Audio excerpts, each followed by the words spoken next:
It's beautiful to see the city of Baghdad with its forts, its mosque, its roads, its architecture, and its buildings. Through the map of Nasuh Effendi and through the historian Imad Abdessalam Rauf, to see a city sleeping peacefully on the banks of the Tigris River and its unique bridge. Today we are talking about the map of Baghdad, drawn in 1534, on which the most important monuments of Baghdad at that time were documented. A map drawn by the Ottoman traveler and historian Nasuh Effendi al-Salih, known as Mitraki, during his participation in the campaign of the army of Sultan Suleiman the Magnificent in his march to Iraq in 1534. This map became of such historical importance that Dr. Imad Abdessalam Rauf dedicated his 105th book to it, entitled Iraq Drawn by Al-Mitraki Zade. The beauty of Dr. Rauf's book is that he explained to us the historical side of this map and its building. It's beautiful and important that we review parts of this book to learn more about Baghdad at that time. In his map, Mitraki drew the two banks of Baghdad, east of the Tigris, Rissafah, and west of Al-Karkh. We walk through the map in the period of the 10th century of the Hijra, 16th AD. The walls, palaces, mosques, domes, orchards, spaces, etc., as well as the architectural and decorative style. In the eastern part of the Baghdad map, we read Baghdad al-Mahrusa, the protected, at the top of the image. It is noticeable that Al-Mitraki has focused on the side overlooking the Tigris. Al-Mitraki doesn't mention Al-Wastani Gate, which is the only gate that remains today among all the gates of Baghdad. It's sleeping behind the dust, but we can see it through the highway Mohammed al-Qasim. Regarding the walls surrounding Baghdad city, it only remain little pieces here and there, close to Bab al-Mu'azzam or to the Abbasid palace, while the places of the gate bear till today the names of the gates, except the water gate, Sob Qapi, whose name is not mentioned anymore. The wall seems strong and solid, supported by numerous towers. It takes the form of a complete rectangle, starting from the point which it meets the north bank of the Tigris, and heading east, forming three sides until it meets in the south, to emphasize that the history of the wall dates back to Abbasid times. The wall is surrounded on three sides, except on the river side, by a wide ditch filled with water. However, the section that borders the eastern side of the wall is not visible to the viewer, as it is located behind the wall itself. In compliance with the rules of perspective, he drew three gates of the wall leading to the moat and marked their positions precisely, but he didn't draw their details, except for the small bridge over the moat, the number of which, as he drew, was three small bridges that took a slightly convex shape, and in this there is a staircase with several steps with two edges of its sides. The first of these doors is located in the middle of the north side. This is Bab al-Mu'azzam, known in Abbasid times as Bab al-Sultan, and it is located between two of the towers of the wall. The second of these gates is located in the middle of the wall on the east side, and it is most likely the Talisman Gate, Bab al-Talsam, known at the time as the Al-Halaba Gate, and it has its own tower. The third gate of Baghdad is located in the middle of the right side of the wall. This is the Al-Sharqi Gate, Bab al-Sharqi, known in the Ottoman era as Karalan Kabi, meaning the darkest gate, and formerly known as Bab al-Basaliya or Bab Kulwadi, and it was located between two towers. What is strange is that Al-Mitraki neglected to trace the location of another gate located near the northern end of the east side, which is Al-Wastani Gate, known in Abbasi times as the Dhafariya Gate. Yet it was a strong and important gate in its time. But he was the first to draw a fifth gate on the riverside, which was the river gate known at that time as Sukabi, the water gate. It was also called the bridge gate, and it was the only one in the city that had an outlet to the Tigris. Many have talked about the fort, and it has many photos, because it overlooks the most important places in Baghdad, either Al-Midan Square on one side or Bab al-Mu'azzam Square on the other side, and many events took place there. While the density of dwelling decreases in the remote areas of the Tigris until the space near the east and south walls appears empty of dwellings except for a few sanctuaries. As we will mention, this density increases as one approaches the Tigris until the area appears crowded with residences and public establishments. Among the facilities that appear for the first time is the Fort of Baghdad, known in the Ottoman era as Ichqala, which means the inner fort, as it is located inside its walls. This fort occupies the northwest corner of the city. It is bordered to the north by the wall of Baghdad and to the west by the Tigris. It is separated from the houses of the city itself by its own walls, which takes the form of an arc. It is less massive wall than the exterior walls. There are no gates to the fort except for a gate located at the top of it, situated on the north side near Bab al-Mu'azzam. It is a narrow gate with an arc, topped by a neck with arched windows, two of which appear, and at the top is a hemisphere-shaped dome, green in color, and at the top of the wall are exposed arrow slits. On the shore of the fort, there are installations that serve as a wall that protects it on this side. They begin on the north side with a tower which has a large rectangular window with a lattice of perpendicular bars overlooking the river. There is a white canopy that protrudes outwards, and a small dome rises above it, hemisphere-shaped, green in color, and on its sides are two smaller rooms without domes. This tower is followed by a rectangular building located directly on the river, which is a pier protecting it from the effect of water. The Misnad pier is decorated with a horizontal band surmounted by a row of rectangular of identical construction. On the pier is a long one-story building with a row of 6 longitudinally arched windows, topped by a canopy or shelter. This building probably fulfilled defensive functions, and it could have included on the side of the fort's courtyard a barracks intended for the accommodation of soldiers.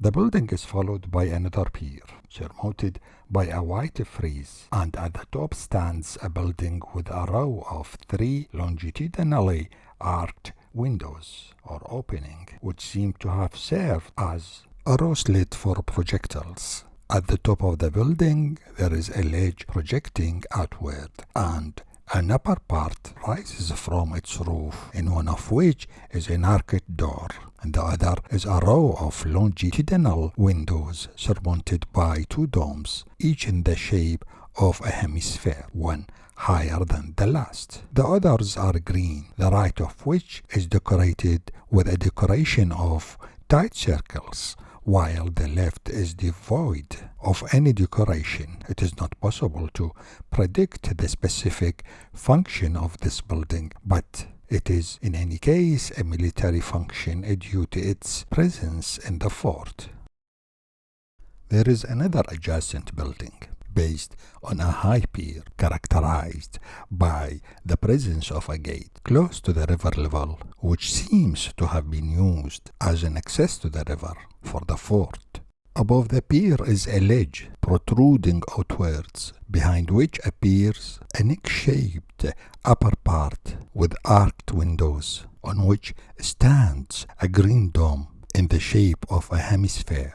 The fort is surrounded by important installations. At the top, where the aforementioned gate is located, there is a rectangular building with 6 arcs on its facade overlooking the castle, decorated with a yellow band which may have writing surmounted by another green band.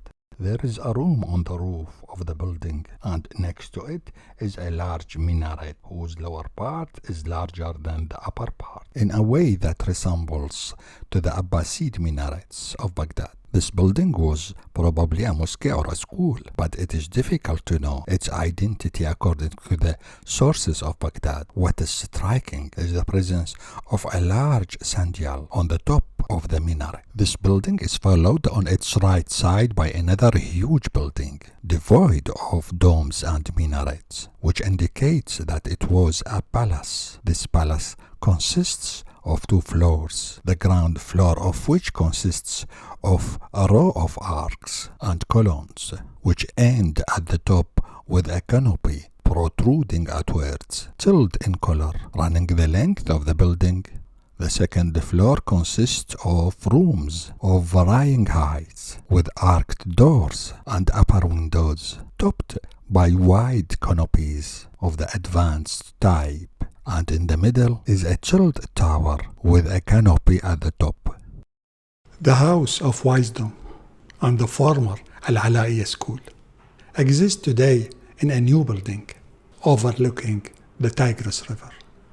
In a place close to this palace, behind it, there is a large building which could be a mosque, as it has a long facade, at the top of which there is a row of longitudinal windows, 2 on the right and 3 on the left, and in the middle of this facade there is a high entrance, higher than the building itself. Above it is a yellow bar, then a wide green balcony. On the right shoulder of the building stands a green minaret. The lower part is decorated with geometric decoration, while the upper part has none, and it has a yellow balcony. There are 2 ordinary houses to the left of the building, indicating the presence of a residential community or locality. At this location, near the fort, near the river, there is another building, hidden by the wall, skirting the river. It appears to be a public building, such as a palace or a school. It is possible that it was Al-Alaiya Shati'iyya School, which was transformed in the 18th century into Al-Aliyya School, Beit al-Hikmah, House of Wisdom today, or was one of the buildings built on the land that was later occupied by the Sarai and Al-Qishla after that. The water tower remains present despite its disappearance for a long time. It has been much drawn and photographed, and Al-Wazir Mosque continues to speak of its antiquity and of important schools dating back to the Abbasid era. There is a tall, cylindrical tower directly overlooking the Tigris River. At the top is a mast with a red canopy protruding outwards and gradually rising from the other side to the inside of the tower. This upper part has a hemisphere green vault. It seems that the wall of this tower is so solid that it makes it part of the river wall, and in our estimation the tower is located on the site of the Prince Sa'adat al-Rasaili School and its courtyard, which were opened at the end of the 5th century Hijr, where he was buried. It was transformed in the Ottoman era into the administrative headquarters, Daftarkhana, and then during the time of the Iraqi government to a place of civil courts. In this case, it is possible that the dome is the tomb of the prince, or that is a building erected on the site of the Al-Tichiyya Madrasa school, one of the schools of the Abbasid period on the grounds of which the present Al-Wazir Mosque was later built. Immediately after this tower is another tower, cylindrical in shape, surmounted by a conical dome with a pointed point. It dominates the entrance to the adjacent bridge. This tower was identified by the springs of the 12th century, Ajir 18th century by the water tower, as it was adjacent to the gate of the aforementioned bridge. The traveler Hubbard drawn this tower in the early 19th century according to the shape drawn by Al-Mitraki, with only one difference, which is, according to this traveler, it is hexagonal and not cylindrical. The bridge had an arched door surrounded by a frieze and is equipped with open loopholes in the upper part. الشهداء bridge, القطع bridge, the only bridge which was connecting the two banks of the city and remained so for many centuries. Al-Mustansariya school. Since its construction, it has continued to cross the ages to reach ours with the same appearance and beauty. The two chains emerge from two niches at the bottom of the water tower and then from the pier of Al-Mustansariya, embracing the bridge itself on both sides. The bridge itself floats on boats attached to this chain called dick chains with two ledges on its sides. The image drawn by Al-Mitraki of this bridge in Baghdad, which was the only bridge at that time, is the first evidence of the presence of the bridge at this location where the current Al-Shuhada bridge is located, after being located directly under the fort. Following this road, on the other side of the bridge, is a large building with a high pier located on the river. It's clear that this is Al-Mustansariya Madrasa School. Above this pier are two rows of Iwan, a reference to the arcades of this school and its many rooms. There are no buildings on the river bank next to Al-Mustansariya, except for two towers whose tile color is different from the wall, indicating that they were not originally built. The first tower is covered with a wide, dark brown roof, while the next tower is covered with a green pointed conical dome. A tape is wrapped around its construction, which may contain writings. Darb Dinar Road, or today Al-Ma'mun Street, to arrive to Al-Rihaniyin Market, Al-Shorja, noting that the area was crowded with markets, as it is today. At the end of the river wall, on the south side, is a wide tower with arrow slits or openings overlooking the river. It is surrounded by a high wall with other narrow arrow slits. It's clear that the tower's mission was to protect the entrance to the city on the riverside. Then this path that starts from the bridge at the top third of the city, whose facilities we have just described, while the path itself, known in the Abbasid period from the Great Dinar Road, it lengthens as it moves away from the depth of the city. To its right is a longitudinal building containing a row of 5 Iwan arcs. It seems to be a market. Indeed, this area is filled with markets, including the Darb Dinar Market, which is located on the present-day Al-Ma'mun Street, opposite the Baghdadi Museum today, as well as Al-Rihaniyin Market, and the markets derived from it, which are now a Sharjah market. Then this path continues and stops in front of a building consisting of a large entrance that includes a large golden arched door at the top of which are two hollow circles in the wall.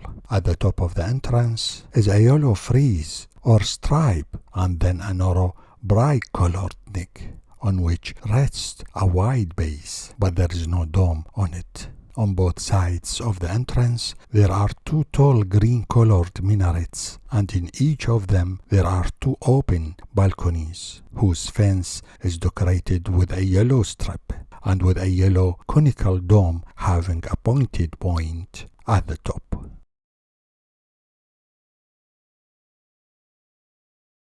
The Murjan Mosque is currently closed due to groundwater. I think that because of its age and its low ground, it is difficult to restore it.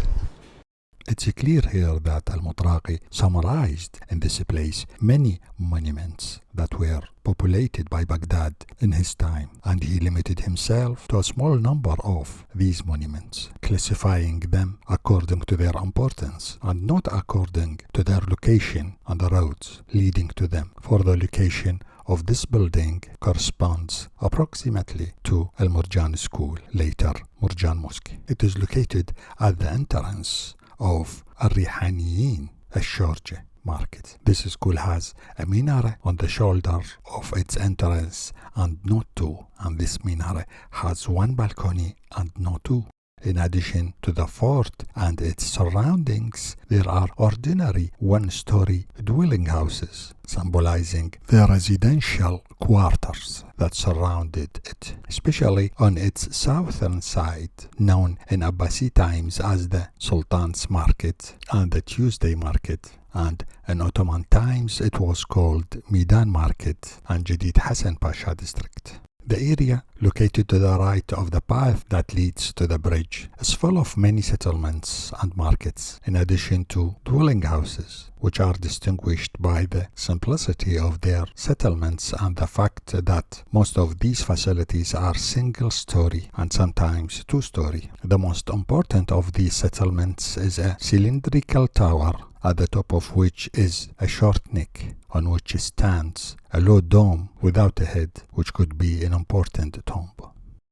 Connecting to this tower from the right, a large building with 5 arches or Iwan on its facade. It could be shops and a market there. These arches are surmounted by a yellow frieze, while above it rises a neck with a row of arched windows, 3 of which appear in the photo surmounted by a green dome with a hemisphere shape. The identity of this landmark cannot be determined either due to Al-Mitraki's lack of care in determining distances and straightness of roads. Next to this building, to the right, that's to say to the south, is a tall building with 2 floors, each with 2 windows. The function of this building has not been determined. Connected to it, to its right and size, is a compact group of 2-story houses, indicating that the area is congested. Behind the aforementioned buildings appears a building consisting of several sections. The first is a room with a door with straight upper ceiling and 2 leaves, surmounted by a conical dome with a pointed top, composed of 5 layers of makarnas in the Seljuk style, with an inscription or decorative band whose characteristics are unclear.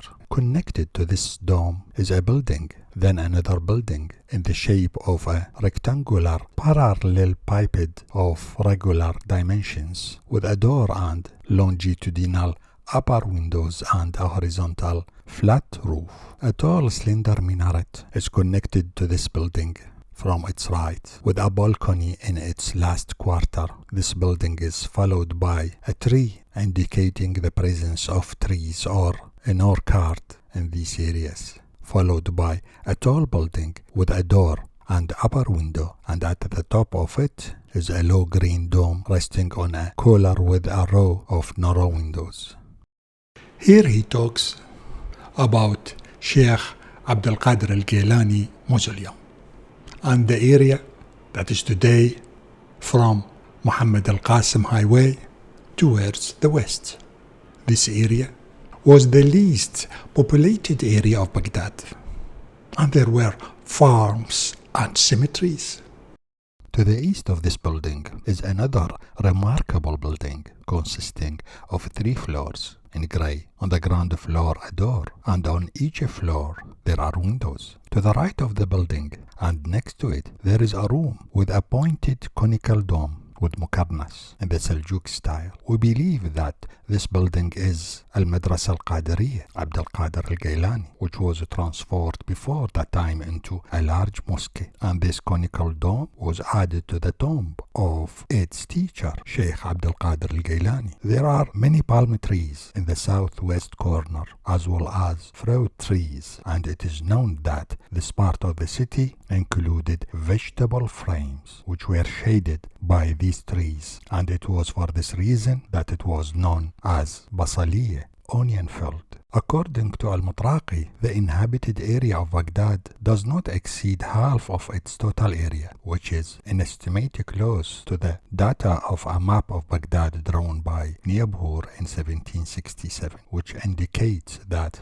its growth had not increased until that date. As for the uninhabited or sparsely populated area, it extends from the extremity of the inhabited part to the wall of Baghdad. The most important thing that occupies this part is the presence of large cemeteries stretching along the wall itself. They are open without walls, in which shrines are spread across them. Most of them have conical domes with a pointed top. Among them are also sanctuaries with regular round domes. These cemeteries are separated from the inhabited part of the city by 3 irregular basins of cultivated land surrounded by a fence made of branches fixed to the ground by stakes. At the back of each farm is a room that appears to be the property of the custodian of the land or the person in charge of it. There is a farm connected to the wall itself. Then there is a high building in the middle of a courtyard surrounded by a wall, and at both corners of the wall are 2 cylindrical towers, one of which has a low green dome, and it's clear that the mission of the building is purely defensive. Al-Ghazali Cemetery still exists today and has beautiful trees there. In a place between the farm on the south side and the east wall of the city, there is a large mosque consisting of 2 buildings. The first, which is the one on the right, is a clearly high room. On its facade, there is a large door surmounted by 3 small niches, followed by a bar at the top. It is broad and most likely includes some writings. Above this strip is a wide canopy that protrudes outwards and narrows in high on the other side. It ends in the middle of the room, where there is a niche with 4 arched windows, on which rests a dome in the shape of a blue hemisphere. It is possible that this dome contains the tomb of one of the men of religion. It is located on the land occupied by the tomb and cemetery of Al-Ghazali, named Mohammed Al-Ghazali. Connected to this dome is another room with an independent door and a low, flat ceiling of the same color. It's clear that the last room includes a mosque, of evidenced by the presence of a minaret in it in the last left corner. It has an open balcony resting on a base of a break muqarnas, and its top is covered by a small curved dome. The building is surrounded by a diamond-shaped outer wall consisting of 4 sides of unequal length. On the side opposite the tomb is an ornate door at the top of a frieze. Baghdad had no population extension and was confined between Bab al-Sharqi, Bab al-Mu'azzam, Bab al-Dhafariya, the current Muhammad al-Qasim highway today, and the Tigris River.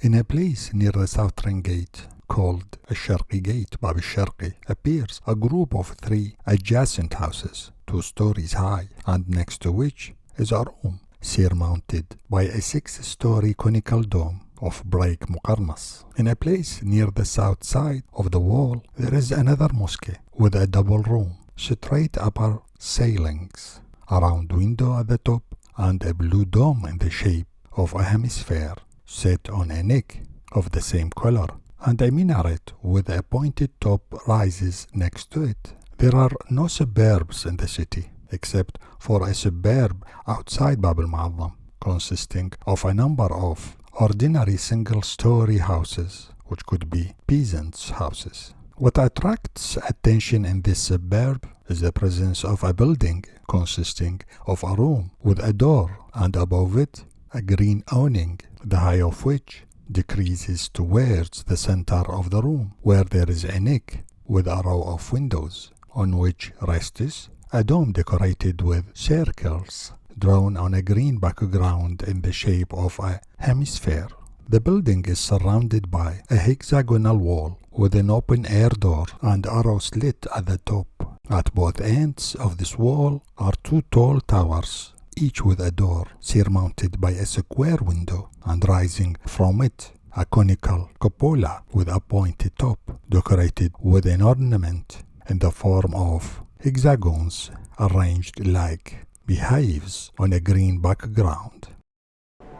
Of course, Baghdad has developed a lot in the last century. As for the interior of Baghdad, it is currently largely shops, markets, and wholesale markets. As for its outskirts, it has become residential, and its area is constantly expanding. There is also a building similar to this one, not far away, located near Bab al-Mu'azzam. It consists of two adjacent towers, each with a hemisphere-shaped green dome. The building is surrounded by a hexagon-shaped wall, and it's clear that the mission of these fortified towers was mainly defensive, and the first of them is close to being a complete military tower. And in this case, its mission is to defend the city gate and its outer fortifications. The space surrounding the Baghdad wall is arid, devoid of urban life, except for a small room with a dome built on the road, emerging from the Talisman Gate, Bab al-Talsam, one of Baghdad's eastern gates. And it's clear that the dome contains the tomb of a man of religion. White lines twist in space, symbolizing the roads that led to the city. The color of the soil is yellowish-brown, mimicking the color of the earth. It contains thorns, wild plants, hyenas, and deer. The ancient Baghdad continues to talk and to guide us to its pearls and monuments, whether through places, books, or even an old map. Goodbye.